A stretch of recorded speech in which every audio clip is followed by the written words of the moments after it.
Welcome to What's the Effort? What the F?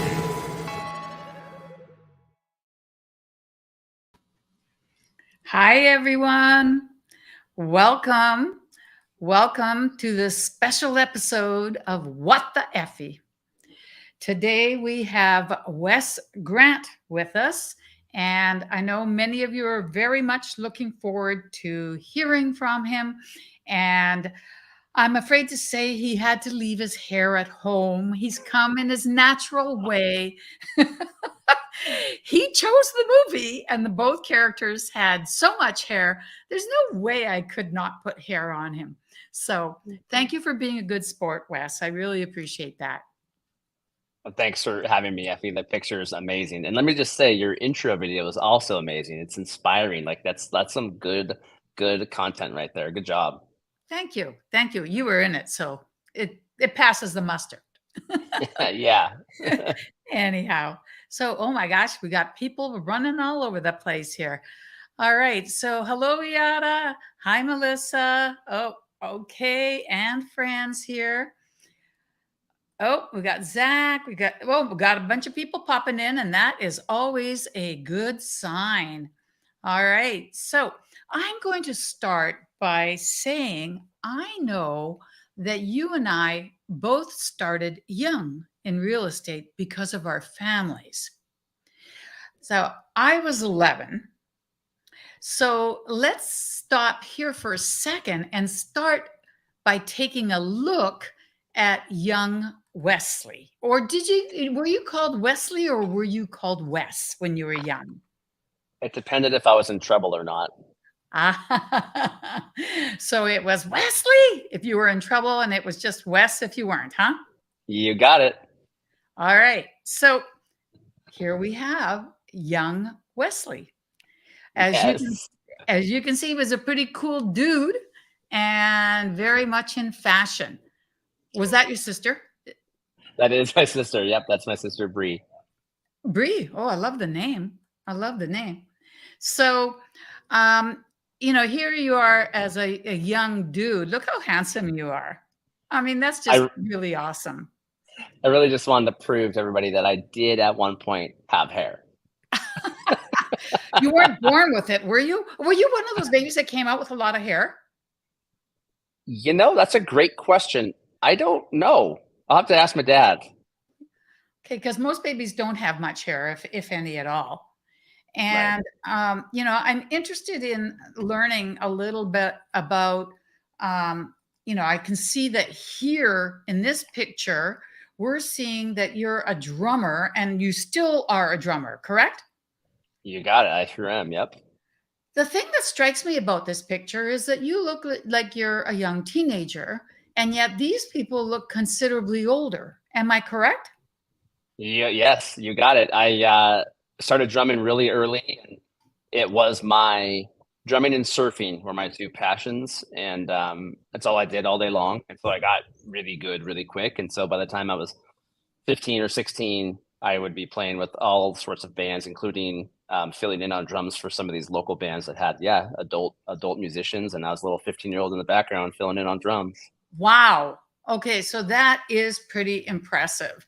And talk to me now about, like when you were this age, did you want to be a drummer when you grew up, or what did you want to be when you grew up? Yeah, I was already conflicted where I was at right now. So I was also a skateboarder, and I had a local sheriff's deputy who used to come. And a drummer. Yeah. So when you grow up in Santa Cruz, California, you pretty much have to be a skater surfer combo, or I don't know what you're doing. Right. And I had a deputy sheriff who used to come kick me, not really kick me off of these school grounds that I would skateboard at, but she was like the most incredibly polite person ever. And she would, show me other places to skate to. And then I had an incident where I had a friend pass away when I was 15 from something really bad that happened. And in my mind, as like a 15-year-old, it was like, I want to be a police officer. That was what kind of started it all. Plus, interesting. My mom was such a giver, like such a giver. And she, by watching her, I learned to get like self-gratification from helping other people. And so my whole goal was I really want to help people. Like I feel good when I help people, like I have the ability to help people. And so that, for me, in my mind, I was like, I'm going to become a deputy sheriff, just like this deputy who was nice to me when I was a skater kid. But I also, in my heart, wanted to be a drummer. So I had that path that I kind of rode for a while, for a few more years, until I kind of had to pick one. I gotcha. So I'm curious about a couple of things here. I'm looking at, and I don't know the order of these. Is this, you were in a drum shop here, right? Yeah, this was actually at a conference in Southern California called the NAMM Show, and it's a huge conference of all things musical instruments. And this was a gentleman. I was at this NAMM Show because I was actually working as a guitar dealer part-time. Oh, So wonderful. and it's funny now where I am. I look back and I was like, I had a little bit of entrepreneurial spirit within me as I was running a bit of a business. I just didn't know what the heck I was doing at the time. And so this was, a little bit later in life where I kept my passion within the music world going, even though I wasn't playing for bands anymore. Gotcha. Very interesting. So is this the next stage of your life here? That was 19-year-old Wes with a little bit of hair left. That was when I became a dispatcher. So I was too young to be a deputy or a police officer yet. And my mom told me, like, hey, you should come work for the county. Like, it's a great job. They get great benefits, right? The W-2 that lures you into those benefits and the retirement, right? Of course. So I started as a dispatcher. I think I was actually 20 here, because after my first dispatcher of the year for Santa Cruz County. And Wow. it was like an award I was gifted. So this was a picture they came and took of me for the newspaper to run like an article. But to touch on this, I just want to back up like a year prior. That's where I kind of came to my crossroads within music or real estate. And I'll tell you why. I was 19 and I had just tried out for a very big metal band. And some people have already heard the story, but I had flown to Southern California to try out for them. I was offered the job. They were going out on some big tours, like big tours. Like this was it. Like I was going to make it to the big show. Wow. And I had toured with some bands before in some vans locally around California, Nevada, Idaho, Oregon. And, it's not pleasant touring with a bunch of stinky guys. It's just not. And I love to play drums, but my dad, who was a contractor, was building some townhouses in Santa Cruz County. And he approached me and he said, you could probably buy one of these houses right now. And it was like, whoa, okay. Because I already had a job. I was making a solid income, but I had just been offered this like dream thing. So I had to really kind of pick and choose from there. And I give the credit to my parents for really talking me into the, if you buy a house at 19, it's going to really set your future up. Like you should really do this and just stay and play in local bands. You can still play in bands as a drummer and have fun, but you can set yourself up with a good financial choice. And that's the route I went. And I'm very grateful for them for talking me into that. Wow. That is really awesome. So you owned your own place when you were 19. You got into ownership? Yes, and I house hacked it. I didn't know what it was called back then, but you lived in it and rented out other rooms? You got it. Awesome. Okay, I did not have my own house when I was 19. I just helped my mother buy houses when I was 11. Yes. But we did buy, 3 of them in 3 years, and we ended up with 5, so that wasn't too bad. Yes. Yeah, that's a pretty cool story of having to choose between the traditional and the non-traditional, and getting into ownership quickly, that's for sure. So I'm interested in knowing a little bit more about this one. Ooh, my hidden hobby. Yes. I mean, you've got a lot of hidden things going on, bud. I mean, I hadn't heard you be a drummer yet. Yeah. But we'll get a chance to see some of that in a second. But what's going on here? This isn't your wife. This is not my wife. This is Karen Wright. You may remember her if you are a fan of, in the States, we call it the Great British Baking Show. In Europe, they call it the Great British Bake Off, GBBO. Karen Wright was a contestant on the 2018 Great British Bake Off. And I loved her, and I love everything. First of all, I love everything British. I just do. I'm fascinated by it. And big shout out to like one of my best buddies, Ross Turner from the UK. He does not like the UK, and he lives here now, and I'm here, and I want to live in the UK. So we're kind of crisscrossing here. And I had seen, this was January of 2020. They announced that they were going to do British Bake Off baking classes with the stars of the show. Oh, And so cool. I had already, actually, this was the week I was supposed to be at that music convention. And I told my wife, I had just gone through my first surgery with my elbow from my work injuries. And I told my wife, I don't know if I want to go to the music show because I can't play guitar or drums right now. My elbow's still recovering. But I found this other thing, but it's in London. And my wife, being the world traveler and the person who pushed me into travel, was like, oh my gosh, you have to go. So I flew to London. I stayed a week. I made a week out of it. But I flew to London just to take a group baking lesson with Karen Wright from Great British Bake Off. And this is a picture of Karen and I together after we made some praline tarts, and it was amazing. That rocks. That really rocks. And to think that you, actually love baking. Does that mean that you bake and cook for the family?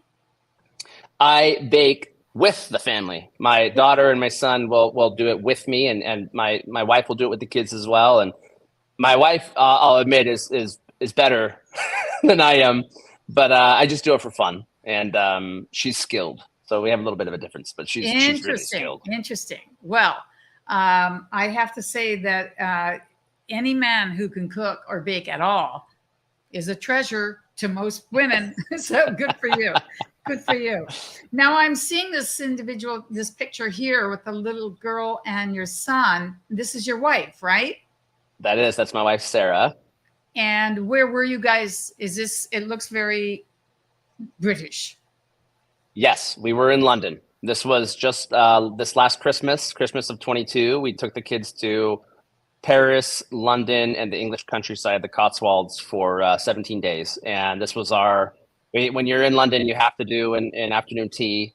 Of course. And this was our afternoon tea I can't remember the name of the hotel, but it was a nice one. It was, semi-fancy, not one of the super expensive ones, because we knew the kids, can only hang for so long. But the dessert tray that came out after, our sandwiches were eaten, this was their jam. They were really happy, and we had a great time. I love afternoon tea. Like I said, I love all things British or all things UK, really. Yeah, that looks pretty cool. Having grown up in Vancouver, there is an English element to it. And in Victoria, they serve high tea. So whenever you go to Victoria, the capital on Vancouver Island, everybody goes for high tea, like we know what we're doing. Yes. Anyways. I was sad to find out that I missed high tea in Victoria when I was there in 2011. I went there for a solo trip, and I was like, well, would I have gone solo to a tea? Yeah, I would have, because that's how much I love it. Next time. Of course. Yeah, of course. So this is the all three children together, which is, I love this picture. I know you have it on there. Tell us their names. From left to right, we have Jacob, and he now is 13. Middle is my daughter Sawyer, and Sawyer is 6. And on the right is my son, Kai, and Kai is 9. Kai was the one that ended up, you thought maybe he had appendicitis, but it was gas, huh? It ended up being some other stomach bacteria thing that they found. They said it should go away in a day, and he's not contagious. I'm like, okay, great. Yeah. Thankfully, no surgery for the little guy. Good.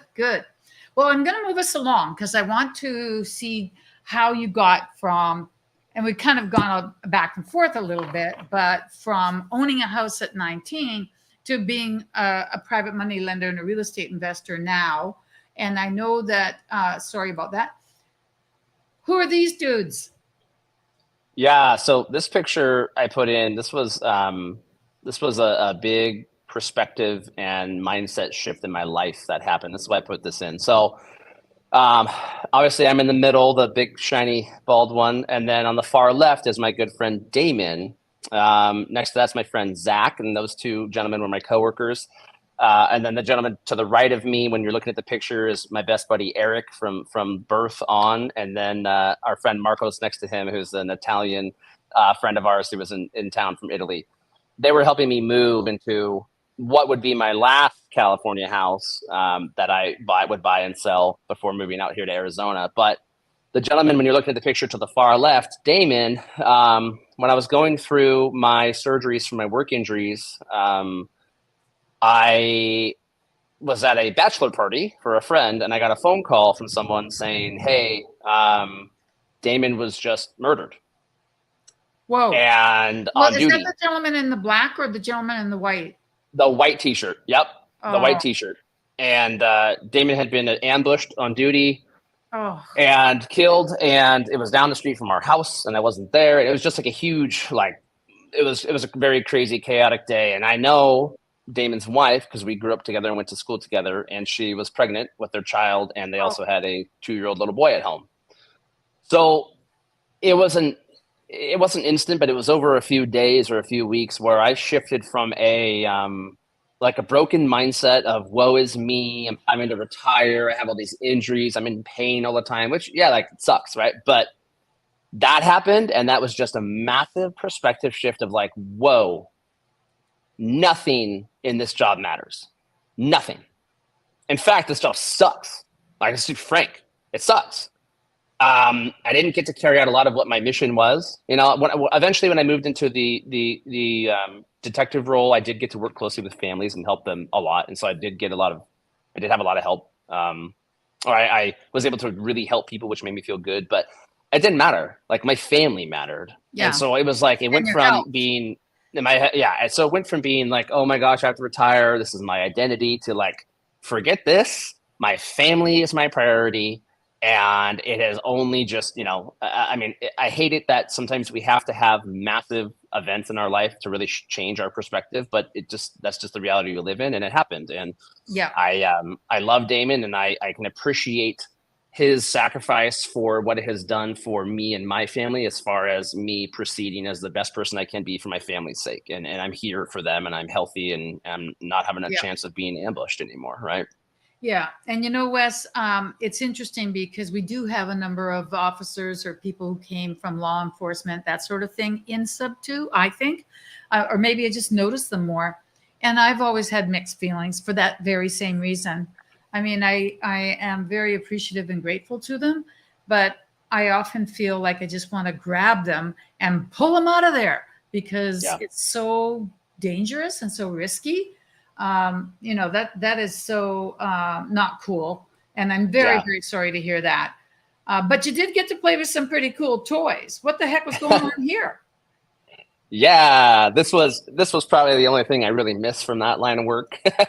I was a bomb technician, and so I was on our bomb squad. I had to go get trained by the Army and the FBI in Alabama. There was 2 different training periods. This one was in the middle of a 2-month-long training in Alabama, where I had to stay in Huntsville. And this was our robot day. So, these were our little buddies, and our buddies essentially helped us stay far away from things that go boom and kill you. So these are our guys we trained with, and the ones that we used on the bomb squad to help assess, explosive situation, IEDs, bombs, etc. And this was just, these were my 2 robots that I got to work with and break down and rebuild. And so I got a lot of, these guys actually taught me a lot about home ownership, because I was able to go do electrical work after learning how to rebuild and wire and run robots. It's amazing what you learn. The bomb tech world and the training that I went through for the years and years and years I did it has actually pertained so much to real estate investing. And I think my detective experience and having to talk to people really has pertained a lot to real estate. For my networking, for, relationship building. Like, it's just so easy to go talk to people and just listen and not be, trying to talk about myself all the time, unless of course I'm on a podcast and someone's asking me about myself, then I'm going to talk about myself. But I'm glad you are, because I wouldn't want to have to prod you too much. But that is pretty cool. Now I have another one I want to bring up, but I'm not sure if I'm going to succeed. So bear with me. Hold on. I am going to stop that and then bring it back, because I think this is freaking. Wait. What did I do? So hold on, guys. Okay. I almost lost it.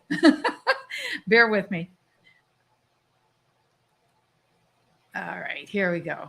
If I can do this, I am going to, because this is really special. Are you guys ready for this? Watch this. Here we go. Just a sec.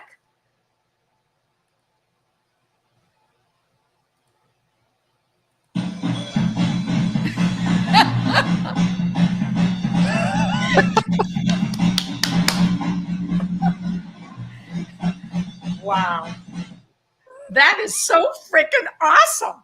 I love it. What the hell were you doing? It's such Okay. a juxtaposition, right? Between the drumming, while drumming, and then you're like, Talk to me Yes. about that picture.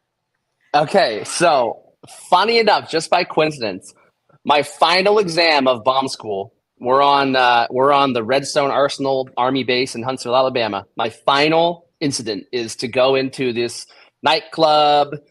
There's a pipe bomb reported. I have to go in and I have to handle the pipe bomb, the disruption of it, where you essentially blow it up so it doesn't blow up as intended. All the stuff you have to do when you come across explosives. And it was this nightclub, and there's this drum set in the corner, and there's also some other musical instruments, like it's a stage. And after I finished my final, and my instructor gives me yeah, man, great job, you passed, it's official, you are a bomb tech, congratulations. And everybody's stoked for each other. I see the drums in the corner, and I said, hey, now that I've passed, can I play those? And he's like, in the suit? This suit, my size suit is like an XL, right? I'm a big man. So this thing weighs like 90 pounds. It's very rigid. You can't breathe. I have an oxygen system on the back. Not oxygen, but I have an air coming in. Yeah. And he's like, well, I'll make you a deal. You can play the drums in the suit if you let me film you. And I was like, if you share it to me. I was like, heck yeah. And I'm so grateful he did, because it's such a good memory. And it was just so fun. And it's like, when will I ever be on a drum set in a bomb suit ever again? Well, now, never. And likely, even if I stayed in that career, I would never be on a drum set again. So it was a good memory, fun times. I got to share it with everybody. Everybody loved it. It was good stuff. That is so classic. That is so classic. I love it. And before we get to the serious business of PML, I want to show one more thing. And I think I have to stop yep, I do. I have to stop screen for 1 second and bring it up. So bear with me, people, because I am still learning. And this is more a chance to see the real skill that this man has. Obviously, having started really early, I think it's pretty cool. Here we go. Oh, gosh.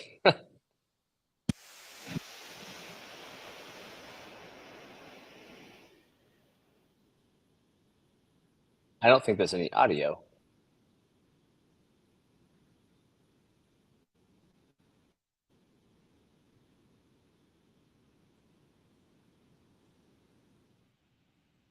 Yes!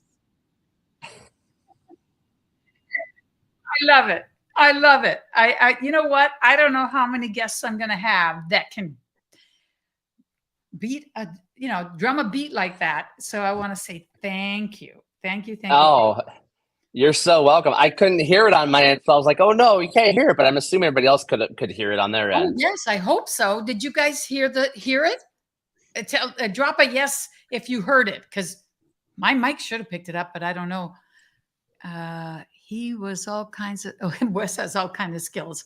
Oh yeah, Tigger says no. You didn't. Okay. That sucks. Okay, my apologies. No, she says, oh, I am heartbroken. I'm heartbroken. My mic is such that well, guys, here you go. You can hear it whenever you want. I'm dropping it in the chat. It's really good. It's really good. So thank you for, replay, please. All right. Apparently I have a new mic, and the mic is very designed to pick up my voice. And I guess it didn't pick up the drums, which is weird, because if I had my cheapo, with a computer, it would have picked up a bit more, I'm sure. They'll get to listen to it. I'm dropping the link in there. So I want to say thank you. Thank you very, very much. So now I want to get a little bit to talking about, and let me get the comment off. Sorry, guys. Okay, Sherry, where is, sorry, guys. Here we go. All right. You know what? I'm getting better, because I actually am able to do it, even though I have to kind of look around.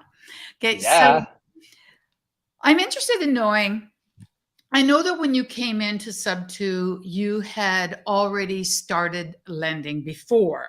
Can you tell us about that journey prior to Sub 2? What was your experience with lending? And then we'll move into sub 2 and talk about being a PML that can drum and can take apart bombs and can cook. Man, my God, you're my friend. I love it. I love it. Yeah. So, having started into the real estate world at 19 and repeated that process, I, was able to make some money doing things, and I had some success in some stock market investments and some other ventures that I did. And then I also had amazing people like my mother and father-in-law who worked very hard in their life and had very successful business and had a lot of capital, and they were lending to another person. He was essentially like a hard money lender broker. And so they brought us into that. And so they knew we had money sitting in the bank. I mean, gosh, if I think back at some of the things that we did in the past, like just holding money in a bank account, like it kills me. I'm like, what was I doing? But right, we don't know what you don't know until you know it. And so, we started lending to this hard money broker.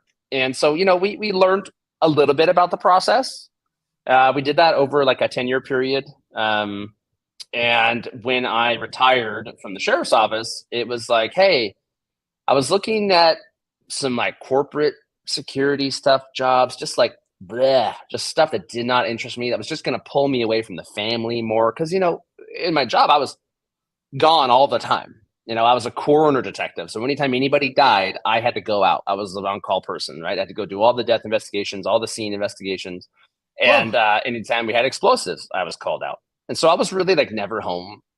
And so I changed my goal to being like, I want to be around with my kids and go to every one of their sporting events, being able to coach their sporting teams, being able to do something better with my life, and then be able to teach them how to do the same thing, and not just teach them to be, W-2 workers their whole life, right? And I want to be very clear when I say this next thing. I don't have anything against you, or if you choose to be a W-2 worker, or if you choose to send your kids to public school, but my kids will not ever attend public school, and they will never, hopefully, be W-2 workers. That's a very bold statement to make, right? Does that mean that you homeschool them? They're in a classical education charter school that has completely disconnected from public school. There's no funding, there's no nothing, because I'm a very anti-public school person. And wait, the charter school itself isn't part of the district? Nope. Okay, that's Private. interesting. Yeah. Yep. And so I was like, well, I already know real estate. I already know lending. Like, we should dig into this more. And when we moved to Arizona and sold our last California house that we had, a lot of equity built on, we came away with just an even bigger chunk of capital. And it was like, okay, how do we leverage this to keep me at home, to be with the family, but also make money, because we need to make more money for, the better of the family's future. And so I just started digging. At this point, sorry to interrupt you, but at this point, having had lent your money to a broker, how much had you learned? Was it just like what the return was, or had you started asking about, hey, where are you putting this money? How risky is it? How do you do it? Talk about that education. Was it just peripheral, or did you actually dig in? In the beginning, it was peripheral. It was just kind of like set it and forget it. But then over time, issues arose. Like, hey, this person, he was lending to fix and flippers in Arizona. And this person, can't balloon us out on the 6-month balloon like anticipated. We're going to re-extend the contract. And so then my wife, being an attorney, she was a civil litigator. Now she's a contracts attorney. She's very, very smart. And so she kind of started looking at, more of like the deeper meaning of what was happening. Why was this person, not defaulting, but just not able to balloon us out yet? And so we got a lot deeper into it then, and I would learn a lot, but it was still not in the forefront of my mind. I wasn't focused on it, right? I was still focused on my job. So when I retired and I started looking at these other things and I decided I should just go back into real estate, I kind of like started over, which was so silly because I already had a path I could take, but I just had to kind of find my way there. And I'm a huge believer in letting things happen organically. You have to find your way to where you want to be just by, this is going to shock you, taking action. Do something, right? Just do something. Take action. Really take action. Why? Just do something. So my favorite line, and every single podcast I go on, I'm going to repeat it. But for a little while there, all I was doing was consuming podcasts and books and like looking at what I wanted to do. And education without action is just entertainment, right? I'm going to say it every time you see me talk. I'm going to say it because it's true. It is true. And people get stuck in that loop. They get stuck in that loop for fear. The most common thing is I see people stuck with fear. They don't know. They're afraid to do anything because they don't want to lose money, right? I obviously came from a different point where I was able to start doing things and I could tolerate if I lost some money. Now, I don't want to lose money ever. But if you do, it's a great learning lesson. You can chalk it up to that as long as it's not some horrendous thing that's going to cripple you, right? But if you're going to be using money where if you lost it, you're going to get crippled by it, you shouldn't be using your money in the first place, right? You should go a different route. Right. So, or to absorb it, then don't put it out there. Yeah. Yeah. So when I started going to conferences again, and after we moved to Arizona and I saw Pay speak, and it was just like a revelation of like, whoa, this is cool. This is amazing. I got to dig into this creative finance stuff. The next week I saw him at another conference and I was just like, okay, I'm just going to join his community and kind of see what happens. And so I joined, and that was June of 22. And then I think by July 1st, I had already lent on my first deal because we were like, hey, we should be doing this. Let's put our money to work. And then it just snowballed. Slow it down. You joined in June of 22 and you lent by July of 22? Yeah, I joined June 22nd. Okay, so was that to Pace? No. Just to another person? It was to my good friend Ingrid Hernandez. I love you, Ingrid. You're the best. You started my journey. You kicked me off. I appreciate you so much. That is so cool. That's cool. So Ingrid was your first lend. Did you know that she was who she is in the community? That you were pretty safe. She can't exactly not pay. I jumped right into the Facebook group. I didn't even take the course. I haven't even finished the course. I don't even know what the substitute course is, to be honest with you. Sorry. Yeah, and I just started looking for people that appeared to be like leaders, and I just started reaching out to them. I really did start with the like, can I ask you a question? I didn't really have much value to provide until I kind of was like, hey, I have some capital. Can I ask you a question? And then it was like, people were like, oh yeah, Ingrid didn't do that. She legitimately gave me time of day, right? And she came back right away and said, hey, we just had this fix and flip brought to us, if you're interested in lending. And so I ended up actually lending on the whole deal. I was the pseudo hard money lender. I actually purchased it and I funded the rehab. That was my first one. I just did the whole thing. Awesome. So that kicked off the journey. Wait, I want to know a little bit about that first one, a teeny bit more. Did your wife handle the TC work? Did she handle the contracts? No, I had, and this is the way we had done it with the broker too. We had the title company draft up documents and then we review them first and we suggest any changes. A lot of people will say like, oh my gosh, you have to have your attorney do it. And I'm like, why? I can have them do the legwork, send it to me and I can make adjustments. I'm not doing the legwork. You're asking for my money. Don't ask me to do the legwork. Right. That's my opinion. Well, you should still have someone review it, of course. Don't take anybody else's word for granted. But yeah, so my wife reviews everything. Okay, that's interesting. So since July of 22, you're in it now a year. Talk to us about the kind of PML you're doing, because I noticed that you had, okay, I don't see it now, but earlier you had PML lender and equity partner? Equity investor, yes. Yes. So tell me a little bit about, what is it that you look for now? What sort of deal do you look to lend on? What's your criteria? What length, amount, type of deal? What's your risk tolerance? Just those little things. Just those little things. I'll try to keep this to under an hour. No, I'm just kidding. I'll keep it more brief here. So I've lent on everything.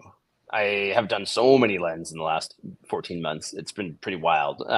Why everything? Was it just that you wanted to try everything, or was it, that you? Okay, so you were in for. I wanted to try. I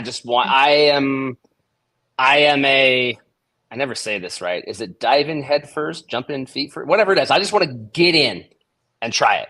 Now I have jumped into things where I later am regretting it. It's like, oh, I wish I didn't do that. But if I hadn't done it then, I would have done it later. So at least make the mistake and learn now, right? It wasn't a mistake. It was just a learning lesson of like, I don't want to put my money there. Or, wow, I lent completely unsecured on something. That's really scary. I'm glad it didn't go sideways because it has for other people, right? Unfortunately, it does. And so I look now, because I have lent on anything you can think of, I've probably lent on it. Now I would only lend on long-term rentals and or super solid short-term rental operators. Okay. And the reason is because my real estate lending side is really slowing down right now because I'm putting a lot of effort into the business acquisition side. And I have partners in the business acquisitions world who are trying to buy businesses. And my role there is I'm really good with financials and legals. And so my wife and I come on as financial legal partners and also bring some capital. And that's what the equity investor is. I think my Instagram name and everything was up a little bit ago. I don't know why it disappeared. I didn't do anything to it. But it's okay. So that's what you mean by equity partner in businesses? There it is. Okay. Yeah, equity. Yeah, and I advertise myself as an equity investor. Essentially, I want to see people who are buying a business who need a little bit of capital to cross the finish line. And I want to be able to see those opportunities to potentially bring that capital in exchange for a portion of equity and cash flow in that company. That sounds like a smart idea. And for my real estate, I go back to the real estate side. I also bought a ton of stuff. Like I bought a lot of stuff in the last 14 months. Didn't just lend. You purchased yourself. It wasn't like you got equity because you brought some money to the table, or was it both? It was both. Okay. Majority lent, but I also bought a lot of stuff with partners. I love having partners. It's boring to do it alone. I did it alone for a long time. I totally agree. I think partners rock. Yeah. All of you out there who are my partners, you know who I'm talking about. And those of you who aren't my partners yet, what's the matter? Okay, sorry, I had to do a little plug for me. Yeah. And so it's true. Like I love doing stuff with other people. It's just so much more fun, and you can complement each other with your skills. And when you have an issue, you're not, by yourself stressing about it, you can have someone else to stress with you. And hopefully not stressing about it. That concept, two heads are better than one, is so true. Because you can see things that the other person can't, and vice versa. I think it is the way to go, and it's so much more fun, for sure. Yes. So, totally. Am I correct in thinking you're taking a little bit of a turn now from real estate over to business lending? For my money, yes. And because, and Pace has harped on me for a while about this, why am I using my own money for my real estate deals, right? Like I shouldn't be doing that. And I finally get it. So my current money being shifted into business acquisition, and I am actually using PMLs for my real estate. It's this crazy concept. I know it's hard to it's hard to believe. Seriously? But I finally am. I'm finally using other people's money. All right.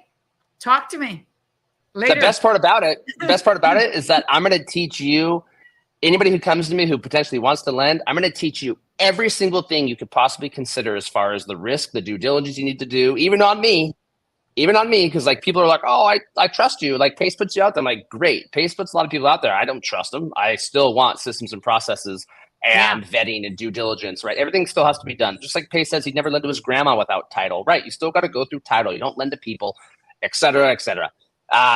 So yeah, I'll teach you how to do it safely, and I'll give you everything you need to know about if it's a risk or reward potential. And honestly, I don't really solicit other people for money yet. I have some people that are within my network that already do lend to me and know me and trust me, and I'll keep that for now. But like I have some huge projects coming up where it's like, oh, I'm going to start being in the potential of raising $1 million, and like we'll see how this goes, because I've never done it before. I've only taught it, and I've done it myself. But I don't want to use my own money for real estate anymore. Okay, that sounds good. Now I'm going to show you something that shows you how generous I am, because if you didn't pick it up, I'm interested in possibly lending to you. Okay, but I want you to know. Oh, wait, that Mary says, "Can I be your PML?" I love She's Mary. laughing about it. LOL. I'm not Mary, laughing about it. Mary and I, I'm assuming Mary's okay with me saying this. Mary and I have been going over a couple investment opportunities she has and going over the risk and reward and some due diligence stuff. And she and I have been Good. working together for the last couple of weeks. She's Oh, amazing. wonderful. Wonderful. Then I'm glad I showed it because that would be awesome. And you see, Josh Smith is saying the same thing here. I think it's pretty cool. Pretty cool. So yeah, and she says, of course. Yeah, Mary and I are scheduled to talk tomorrow. But anyhow, and yeah, Millie says, I want to do this. Okay. Awesome.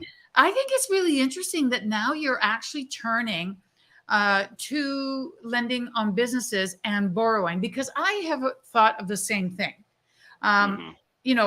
We don't have to talk here, and it doesn't really matter how much money you have versus how much money I have, how much money Julie has, how much money Pace has. It doesn't matter. But the point is, I know I'm going to run out of money.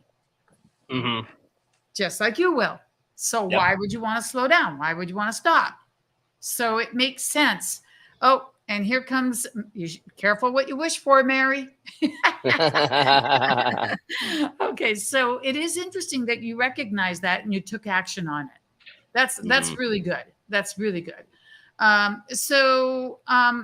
about when you do lend? Okay, so you're lending on businesses. So this might not be pertinent anymore, although because I don't know exactly about lending to businesses yet. But when you were lending on real estate, I want to talk about your risk tolerance. I don't lend to people unless they've already successfully, and I can kind of check that out. Do you lend to people when it's a first land? And if so, under what conditions? I wanted to get a little bit of understanding on your own way of looking at when do you lend and when do you not, and what is your due diligence, because due diligence is important. Yes, it is very important. So now where I'm at now, and I have more systems built into what I do, I will not lend to someone if it's their first time borrowing money. You won't. However, Okay. I will not. However, if it's a good enough deal, I will potentially come on as a capital partner, where being a partner in the deal, if I have some sort of control, it mitigates my risk as far as if you default, I can come in and legally take over and control the asset. So, that gives me a lot less risk than just giving you money, hoping that my note or my mortgage or my lien on the house covers enough equity. There's enough equity in the house to cover the money I put into it. Due diligence wise, there's a lot that I do, like a lot. So let's just like surface level stuff. Yep. I'm always starting this is my process, right? Other people are way more organized than me. Like my friend, Melissa Palmer, way more organized. And my friend, Thank Melissa you. Palmer too. Melissa, thank you. Now I'm going to plug something Melissa and I are going to work on together after this. Melissa is like organized, super incredible, makes great content, like does all these things that like someone told me once, they're like, oh, you have a visionary brain. I'm like, I don't know if I can use visionary brain as an excuse for just being kind of unorganized, but I have have everything up here that I do. And it might not be the best thing because I couldn't go train someone else on what I do and what I pick up on. Right. So my first thing I do is I'm going to assess how this person is pitching something to me. Do they come across as a professional, or are they coming across as someone who has no idea what they're talking about? Oh, and if you're showing me, I think that when somebody just posts on your IG, hi, I need money, right? Isn't that what we're supposed to do? It's funny. I would remind people that there's private money lending, and then there's institutional transactional lending, like banks, hard money lenders that are just marketing to get you in the door, which is not what private money lenders are doing, right? I am looking for people that are going to be, number one, this is a Melissa Palmer line. I used to say, don't invest in the deal, but invest with the person. And some other people say that same thing too. And then Melissa schooled me and said, like, don't invest in the deal, Don't invest in the person, invest in the information, the due diligence underlying both the person and the deal, right? And it was like, Wow. duh, yeah, Melissa, like you're so right. And that's exactly what I'm doing. I just didn't put it so nicely in like such a good tagline like Melissa did. But I'm looking at really the person first. That's the first vetting is the person. Is this person talk like they know what they're doing? What's their experience? Can they, for lack of a better term, like spit the real estate game with me? Like if I ask a very pointed, unique question about something, are they going to be able to answer? Or are they going to be, I don't know what that means? And if they don't know what something that's really simple means, then it's probably a red flag to me. Not everybody who pitches me for money though is the actual primary operator. So it's not like it's always it doesn't always rule people out. Like other people are raising capital for other people all the time, and they may not have an answer. But you know what? I didn't have an answer for something in my journey at one point too. So I'm not going to eliminate them based on not knowing something. Because guess what? There is plenty that I don't know. Like people come to me for PML advice, and like I'm like first to admit, like I don't know everything, but I know a lot, and I've done a lot, so I can help you with what my experience is. But there may be things where I don't know the answer, and it's okay to not know the answer as long as you can and or are willing to go find it. Yeah. And if you're not, and you're lazy, you're unprofessional, and you won't even put a little bit of effort into something, then you shouldn't be in this business. That's just my. That was a quick side tangent from PMLs are relationship based. Like just direct, like sending me a message right away and be like, "Hey, I need money for this and this and that." It's just like, okay, I don't know who you are. Like I'm going to be very picky with who I lend to because it's my money. I'm not a company. I'm not a hard money lender who's a transactional. I've already said that. I'm not going to repeat it, but there's a difference there, right? And that's the front end of it. The front end of it is relationship based, but then the back end of it is business. So, you have to know them. You have to build some sort of rapport or trust. Tell people, make me know like that you know a little bit about what you're doing or like what your common exit strategies are. And then if you come to me and say, oh, well, I'm going to do this complete different thing that I've never done before, that's not very interesting to me because you've already had success in one lane. Why are you not staying in that lane? Now, if you want to try something new, great. I just might not be your lender for it. It's obviously when I get underneath the person and look at their experience level, I look at their reputation. I'm going to want to know who your former lenders were. If you say that you've borrowed and paid people back, great. Give me their name and phone number. If you're not willing to give me their name and phone number, you're probably hiding something and I'll move on. Fine. Right. Because I okay. personally think that once I've lent to someone and they've paid back or they haven't paid back, I'm happy to talk to another lender. Yeah. Either way, it's going to be like, yep, he's on the white list. Keep him. He's good. Why is he coming to you and not me? Or, I'm glad he's going to you. Yeah. Good luck.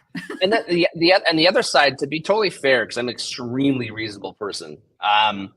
Sometimes things don't go wrong it don't go right in this business, right? Like sometimes your timeline on a fix and flip, maybe you got delayed because your stinky neighbor reported, some small issue you had and it became a permitting nightmare. Like maybe you bypass the permitting process because sometimes people do that. Like, just be frank, flicks and flippers bypass a lot of permitting stuff because it's a bunch of baloney red tape from the government trying to control you and screw the government. So, but if they don't communicate with you, yes, they, do that kind of shenanigans. Yes. It's a problem. You nailed it. You just got to communicate. And a lot of the times these issues become a communication issue. Like I don't want to get into the weeds, but there's a ton of deals out there that have not gone right and the people don't communicate. And that's the problem. If you communicate and come up with a plan or even bring me in to help you come up with a plan, like let me help you. Let's get across the finish line. It behooves you and me to finish this project. So let's do it together. I'm not mad at you. Like it happens. If you need an extension, we extend. If you can't balloon me out and some crisis has come up, let's discuss other exit opportunities. Just don't ghost.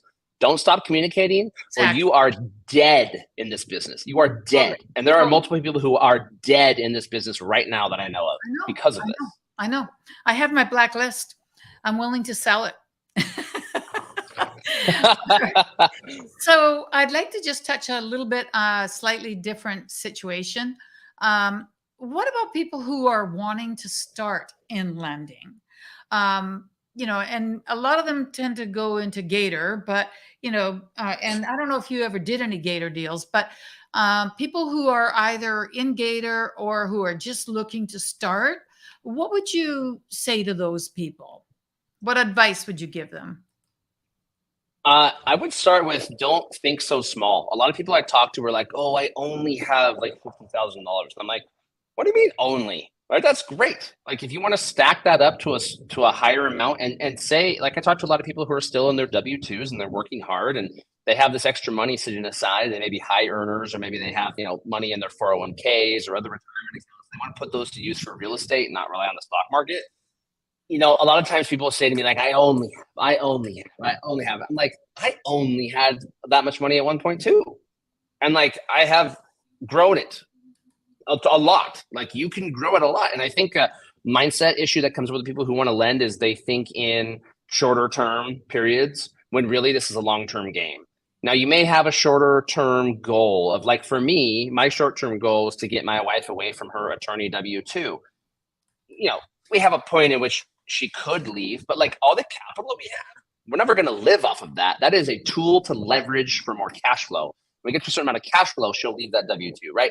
So I think people, sometimes have a shorter term goal, like I need to make $1 million in the next year. It's like, okay, then you're going to have to take a lot of risk. If you want that big of a return, say you want to 10x your money in a year, you're going to have to take probably some bigger risks, right? Which may not be a smart thing to do. Another thing I talk to them about is if lending this money goes wrong, if that destroys you, don't lend the money. You have to be in a position where anything you lend out, we will go over due diligence and what you can do to protect yourself and make sure that you are secured in your lend. While it could still go wrong, and say it takes a year of a legal battle to even get your money back, can you tolerate that loss? And if you can't, then I would rethink lending. Okay.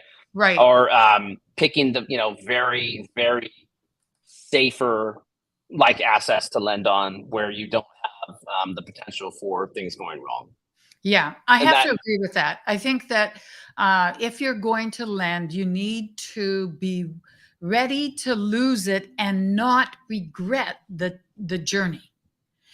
So obviously, if you're going to be taking title to something, you want to look at it and say, do I want to own that? Or would I not want to own that? Just like in a sponsor situation. But yes, exactly. But if you are minimally lending even smaller amounts, 3, 4, 5,000, you have to look at it and you have to say, if I lose this, is it going to make me turn off? Because I think turning off just because of one error, not a good idea. Not a good idea. I So agree. know your risk tolerance and live within it. Live within it. Yes. So if you can only afford 2,000, don't go over. If you think 50 will give you a good return and you're willing to take the risk, go for it. Absolutely. Yes. So I think that is something that maybe not enough people focus on, but that they should. Yeah, and I come across a lot of people who don't even know how to assess their own risk tolerance, which is surprising a little bit to me because they are very trusting of other people, and I would just recommend that you don't ever trust anybody. Now you can trust them on on a surface level, but when it gets down to doing business and moving money to people, the systems, the processes, everything needs to be in order. Legal paperwork, make sure that your money is secured. So if you're lending on a no equity deal, your money is not secured. There's no equity to back your right. Can you get cross collateral on another house the borrower owns that does have enough equity to satisfy your risk? Right. You got to consider things like that. Your risk, the higher your risk is, the higher your reward should be too, which is something that people don't look at. I see people who will lend on a no equity deal for like a 10% interest only return. I'm like, what? Like what? Like you're potentially putting $30,000 at risk for pennies? Like that's crazy to me. Yeah. But like maybe you're in a situation where that's fine for you because you're super passive and you're well off and you're like, hey, I have this $30,000 just sitting here. I hate it being in my bank account. I'm going to go make 10% on it. I'm going to go lend it. I'm going to tolerate the potential risk of it being unsecured by an asset. Like, okay, if you choose to do that, but my goal is to make sure you understand all those risks before you go losing money, right? So I was going to get to that earlier. Now this will be within the Sub-2 community only for now, but Melissa Palmer and I are starting a Zoom series on private money lending due diligence. I used to call it. Sorry, I'm excited just a little bit. That's awesome. Melissa, Yes. Yes. I saw that post just before we came on, and I was like, oh boy, oh boy. We are really lucky in sub two. There's no doubt about it. And I think that the entire world could use this, but definitely if we can, figure it out and share it, why not? Why not? Yes. And both of you are really, really good at having it. And they were okay. So Melissa says we were scheming at community camp. Yeah, We community were camp gave us a lot of. We did a lot of scheming, didn't we? we were standing in front of a $6.5 million spec home, and I approached Melissa. I said, Melissa, I've been wanting to start this Zoom for months, but I am not organized enough, and my content stinks. Your content rocks, and you put out amazing, educational, super valued posts all the time.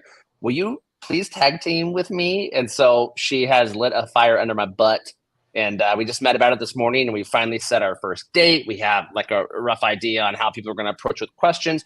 I'll be really honest, I had some reservations about opening it up to everybody, because I didn't want a lot of lenders I talk to, or potential lenders I talk to, are afraid to market themselves as a lender because they're afraid. They don't know how to lend properly. So they don't want to be having a bunch of people messaging them, asking them for money when they don't even know how to respond. And I was like, should I keep this to only people I know who want to lend? Because I'm afraid about people coming in looking for private money. And if we open it up to the public, there's snakes out there, and I don't want snakes coming into my Zoom to try to pick off private money lenders and try to scam them out of money. I hate that, right? So that was my thought at first. And then we decided, you know what? This is a two-way street. The due diligence is understanding what the lender wants to see is important for the borrower too. Yes. So let's open it up to everybody to come, and we can set, structured questions. We can do Q&A. We can do, case study potential, story time, etc. So that will be starting on right now. The tentative date is September 11th, which is I think it's a Monday morning. Yeah, it is. And 9:30 Pacific time. And we'll be announcing a little bit more within the sub 2 group as it gets closer. Awesome. Now I have to normally there's one person here who says, Wes, let me be that guy that asks the hard questions. The questions no one ever asks. I'm not sure. Boxer briefs. Do you want to write your question in the chat and I will put it on, as long as it's not really bad? I don't know. I'm not sure if he was just being funny or if he has a question. So I'm sorry. Just have to do it. All right. So, okay. All right. So, yeah, I think that what you and Melissa are going to do is very, very wonderful. I thank you for that. And she says, Millie, I'll be posting things on my YouTube and Instagram. We're just doing Zooms for the sub 2 first. Yeah, that's a good idea. Yeah, we'll take clips of content that we think are valuable that maybe don't have, different names or information from certain people within the group, and be able to post that onto our own social medias to show everybody else, tips and tricks and whatnot. Right. Well, that sounds pretty awesome to me. I want to say that I've learned a lot, and I cannot believe how much, how many interesting things you have in your life, and the kind of experience that has brought you to where we are now. And I want to thank you very, very, very much for your time on this. I do have one other last question, one picture I want to talk about before we go. And I don't mean to be causing trouble, but I do have to ask about this. Now, where'd it go? Bear with me for a second. It says here, this is a book, and it says, Wes, you are my favorite money lender. What the effie? What the effing is this about? What about Mary King? I'm sure that Mary King has lent. What about me? What about Julie? What about you're his favorite? What? Let's my promo for this podcast was, my face on the Step Brothers movie. So let me pay homage to another Will Ferrell movie. All I can say is I wake up and I piss excellence.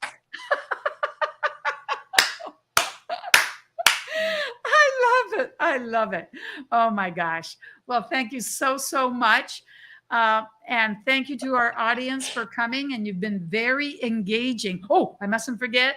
Please press subscribe if you haven't subscribed. And Jasper's son just came on and heard you talk about your piss. He doesn't know what to do. Jasper, it's good to see you here, my son. Yeah, totally. Do you know Jasper and I have the same birthday? Oh my gosh. We I do. didn't. Remind me when your birthday is. April 13th. Yeah. Okay. So anyhow, so he just looks so much younger. It's weird. I thought I looked younger. I don't know. First it's Pace who's giving you all the love, and now you think that that Jasper's younger than me. I don't know what you guys are doing. Oh, the same birthday, not the same year. I get it. Jasper says, "Hi, Dad." Anyhow, all right, guys. Thank you very, very much for being here. We will be here next week. And next week, I'm bringing on someone who is not in Sub 2, but they are a big specialist in co-housing. And you guys know I'm interested in going into co-housing. So I thought I'd look for a specialist, and he's not in Sub 2. So there we go. That's next week. For now, I'd like to say thanks. Take care. And now I have to go to the outro. I'm getting there, guys. I'm learning. Take care. Thank you for coming. Oops. Oh, I guess I didn't. All right. Make some notes in the comments below. Thank you.